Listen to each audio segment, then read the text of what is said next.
Welcome back. All right, 4 games tonight in the National Hockey League. So quick review. 2 early games, 2 later games, and nothing really crazy in terms of scores. 5 goals, 5 goals, 5 goals. This one had 6. So kind of a quiet night because, on those 15 game nights, that's where you're going to get 10 goals a game, right? All right, so starting things off, we're going to talk about the Nashville Predators and the Toronto Maple Leafs. So it was Saros at one end and Wall at the other. Pressed by Nashville at 2 minutes. In fact, the shots are 3-0 Nashville 2.5 minutes in. Carrier prevents a Marner goal. And then at 5:26 on a Preds bounce, nobody had it. Woll didn't know where the puck was. Only Marchessault knew, and he puts it in the net. Josi with the assist again at 5:26 makes it 1-0 for Nashville. Nashville gets a power play. There's a near miss for Nyquist. Power play's killed off. Just the one shot on net. Leafs press at the half. Tavares is denied. Saros holds on there. We get a power play for Toronto. There's a shorthanded chance for Cole Smith. He's denied and close. That power play is killed off. Evangeliste has a rush chance. That's held. The Leafs press in the final minute, but it is 1-0 Nashville after one. Second period. The Leafs press. Matthews is denied. The shots are 2-1 Toronto, 3.5 minutes in. Nylander has a net drive. That's blocked. I don't have to specify which Nylander since Alex was a healthy scratch tonight. Josi takes a 96.7 mile per hour puck to the ribs. So, ow. No, thank you. The Leafs press at 7 minutes. Shea has a shot that's held as the Nashville Predators get some pressure. Shots are 6-2 for Toronto with 8 minutes left. There's a press by Nashville with 7.5 minutes left. LaRue is denied. Woll holds on there. Blankenberg takes a puck to the face. There's a press by Nashville with 4 minutes left. The Leafs press to close it out. Nylander with a buzzer beater that misses high. It stays 1-0 after 2. And then they try something crazy. They put Matthews and Marner together, and it works. 31 seconds in, Matthews with good forechecking. There's a tic-tac-toe play where Matthews finishes it. Marner and Riley with the assists again. That's only 31 seconds into the third. Game's tied. The Leafs look for the lead, and eventually they get it at 2:28. Matthews goes 5-hole on a net drive. Marner with the assist there, and it was a changeup. The thing is, I don't think Saros expected that changeup going right through the 5-hole, so that makes it 2-1. We then get a power play for Nashville. That lasts 28 seconds, becomes 4-on-4. Timmins has a slot shot that's held. We end up with a 4-on-3 for the Leafs that becomes a 5-on-3, and they score 5-on-3. Nylander buries one from the left circle. Nyes and Marner with the assist at 5:06. So Mitch Marner with 3 helpers in about 4.5 minutes of ice time in that third, or 4.5 minutes of game time in that third period.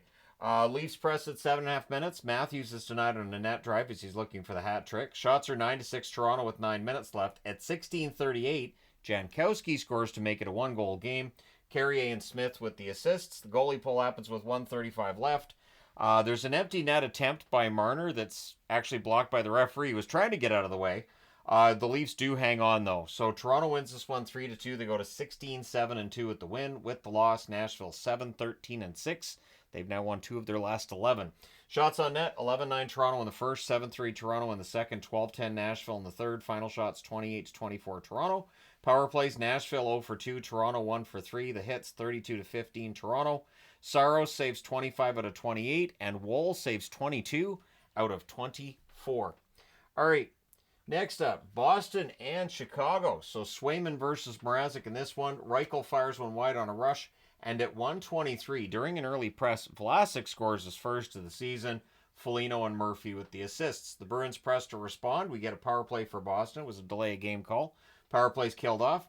2 shots on net. The Hawks press at 8 minutes. Bruins are getting zone time. They weren't really getting shots until Geekie buries a rebound during one of those presses. Brazo and Osterley with the assists at 12:17. The Hawks look to respond. They end up drawing a power play. That was killed off. The Bruins rush after it's done. Martinez, not on the bench. He took a puck to the foot, left the game. Hopefully he's okay. There's a post for Pastrnak. Bruins draw a power play with 13.5 seconds left. So it's 1-1 after 1. To start the second period, the Hawks do finish killing that Boston power play. But then at 2:58 on a cross-ice pass, Marchand buries one. Pastrnak and Lowry with the assists. It's 2-1 for Boston. Shots are 3-2 Boston at 4.5 minutes. And at 5:03, Marchand buries one from a sharp angle. Pastrnak with the assist. I believe that brings Marchand up to 10 goals on the season. The Hawks press to respond. There's more pressure by Chicago at the half. Kaiser fires one wide. The Bruins are doing a good job of blocking the net at this stage. We get a power play for Chicago. That's killed off. There's a near miss for Martinez after, so Martinez does come back into the game. My notes tell me, yeah, he came back. And then at 18:23, Dickinson with one that goes past the screen and deflects in, double deflects actually. Mikheyev and Murphy with the assist, so that makes it 3-2, and no chance for Swayman on that. Bruins press to respond. It's 3-2 Boston after 2. Third period, Foligno's denied early. The Bruins press, the Hawks blocking him out. Bedard to Bertuzzi, near miss there. The shots are 4-0 Chicago at 4 minutes. And then on their first shot of the third, on a breakaway, Morgan Geekie scores at 5:02. Brazo and Lowry with the assists. So Lowry and Brazo with a couple of helpers each tonight. And good games by both of those players. Teams exchange rushes. The Bruins press at 8 minutes. We get a power play for Boston. That's killed off because their power play isn't any good. The Hawks press with 7 minutes left. There's another power play for Boston. That's killed off. The goalie pull kind of happens with 2 minutes left. What's interesting is there were already 6 Hawks on the ice. So I guess as Mrazek's going over, you're looking around and going, wait a second, if you're the linesman, right? Because the linesman usually makes that call. Wait a minute. They already got 6 on the ice. Okay, so including the goalie, that's 7. It's the easiest penalty that you're going to see get called. So the Bruins just kill the clock. They win this one 4-2. They go to 14-11-3 with the win. For Chicago goes to 8-16-2 with the loss. Shots on net favored Boston the whole way. 7-6 in the first, 9-7 in the second, 11-9 in the third. Final shots 27-22 for the Bruins. Power plays Boston 0 for 5. So yeah, their power plays had struggles. Chicago 0 for 2. The hits 22-12 Boston. Swayman, decent start, 20 saves on 22 shots. Mrazek 23 saves on 27 shots. All right, next up, Vegas and Anaheim. So it's Samsonov versus Gibson. In this one, there's an early press by Vegas. The shots are 2-0 in their favor at 4 minutes. Ducks don't really start on time in this. Teams exchange rushes. McTavish has a net drive. That's blocked. Vegas presses at 5.5 minutes. Ducks are blocking the path to the net at this point. Hanifin then has a 4-on-3 chance that's held. The Ducks press with 8.5 minutes left. Schwint is denied close to the net. The Ducks rush the other way. And then Carlson roofs a rebound and close to put Vegas on the board first. Olofsson and Hague with the assists at 16:26, so it's 1-0 Vegas. Ducks look to respond, but Vegas presses to close out the period, and it stays 1-0 after 1. Second period, Olofsson's denied on a rush. There's an awkward fall for Zegras in front of his own net. He ends up exiting there. Another one where I'm like, hey, hope he's all right. Vegas presses at 3 minutes. There's a near miss for Killorn from the slot. The shots on net are 2-0 Vegas at 5.5 minutes. And then at 6:38, Theodore buries a rebound on a rush. Olofsson and Eichel with the assists. So Olofsson with a couple of helpers tonight. He was bumped up to the top line after the first period. Zellweger then has a rush chance that's held. We get some pushing there. Not that this was a game that had a lot of emotions in it. Shots are 7-4 for Vegas with 9 minutes left. Anaheim presses with 6 minutes left. Carlson's denied on a rebound. Power play for Anaheim. It's killed off, but just after it ends at 18:01, Lacombe buries a point shot. Gauthier and McTavish with the assists. And I think that's still Lacombe's goal at this point, but it may change. Vetrano then has a slot shot that's saved as Anaheim's looking to tie it. It's 2-1 for Vegas after 2. Third period, the Ducks press. They're kept to the outside. And then at 3:05, Holtz into an open net. It's the easiest goal he's ever going to get.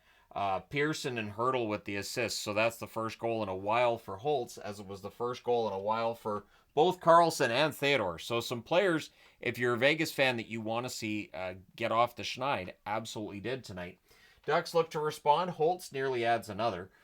Terry has a turnover chance that's blocked. There's a net feed to Pearson that gets picked off. The shots are 7-3 Vegas with 9 minutes left.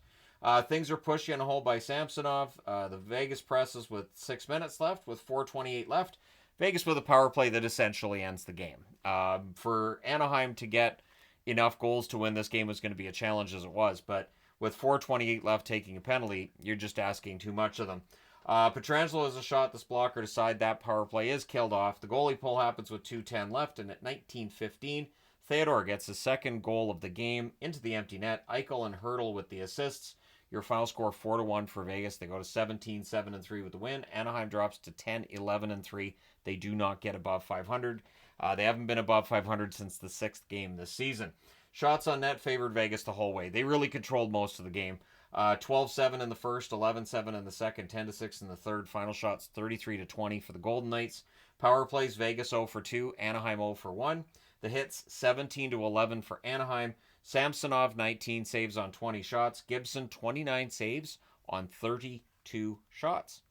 And last game of the night, Dallas and LA. We'll go through it. So, Ottinger versus Riddick. There's an early power play for Dallas, and they score on it. Wyatt Johnston buries his own rebound late in it at 2:35. Robertson and Ben with the assists. So 1-0 Dallas. Stars press for another. In fact, the shots are 4-0, 4.5 minutes in. And this is where I was getting nervous. I was like, oh, okay. So they're controlling this early. In this day and age with hockey, when a team's just controlling and getting all the chances, you do worry about when the other team's going to get those. Duchesne to Marchment, near miss. Blackwell has a sharp angle chance, that saved. Stankoven has a net feed that's picked off. Moore fires one wide then as the Kings get some pressure, and then Dallas scores again. Marchment roofs one from the slot. Stankoven with the assist at 13:40. The shots, in fact, with 5 minutes left are 10-2 for Dallas. Stars press with 2.5 minutes left. Pretty perfect first period. 2-0 Dallas after the first, and then the second period takes place. Shots are 2-1 Kings at 3 minutes. The Kings have a 3-on-2 that's broken up. The Stars press at 4 minutes, but Jeannot buries a rebound in close from Warren Fogle at 4:40 to make it a 2-1 game. Stars press for response. Marchment has a tip shot, that's held. Edmondson then has a one-timer at the other end, that's held by Ottinger. Ben's denied as the Stars get some pressure, but we're getting good forechecking by the Kings at this point. Then there's a post for Johnston on a rush. The Kings get a power play, that's killed off, but on a face-off win, Edmondson ties the game. Burrows and Kopitar with the assists at 15:38. With 2:26 left, there's too many Stars on the ice, so the Kings to the power play. Dallas does kill that off. One shot on net there. So after 2 periods of play, it is 2-2. Third period, 2 minutes and 22 seconds in. Fogle on a wraparound from Jeannot. And looking at that, just watching the replay, I'm like, why is Dallas just watching him? I don't know, maybe try to get in the way or something. No, just, all right, well, Fogel's skating around and somebody want to go get died. He'll tire himself out. I don't know. I mean, it was a great goal by Fogle, but somebody could have tried to check him. Stars look to respond. The shots are 6-3 Dallas at 7 minutes. I don't know how many of those are dangerous shots, though, to be honest. This is where the shots are kind of deceptive. Marchment, Stankoven are denied back-to-back. Then there's a post for Fiala. Would have been 4-2 there. Kings aren't giving anything to Dallas, really. There were the back-to-back chances, again, for Marchment and Stankoven, but in general, that third period was pretty quiet for Riddick. 3:53 left. Dallas gets a power play. That's killed off. Goalie pull happens with 1 minute and 20 seconds left, and the Kings hang on. They win this one 3-2. They go to 15-8-3. It's their 4th win in a row. Dallas's 3-game winning streak ends. They're now 16-9 on the season, and they prove once again a 2-goal lead is the worst lead in hockey. Shots on net, 11-4 Dallas in the first, and then the rest of the way, a little more evened up. 7-7 in the second and 10-7 in the third in favor of Dallas. Final shots 28-18 for the Stars. Power plays, Dallas 1 for 2, LA 0 for 2. The hits, 31-8 for LA. LA definitely outcompeted Dallas after that first period. Ottinger, 15 saves on 18 shots. Riddick, 26 saves on 28 shots. So there you go. You guys are all caught up on tonight's action. Let me know your thoughts in the comment section below as always. Don't forget to hit like and subscribe in the event you may not have done so already. Thank you guys so much for all your support as always. I will talk to you again soon.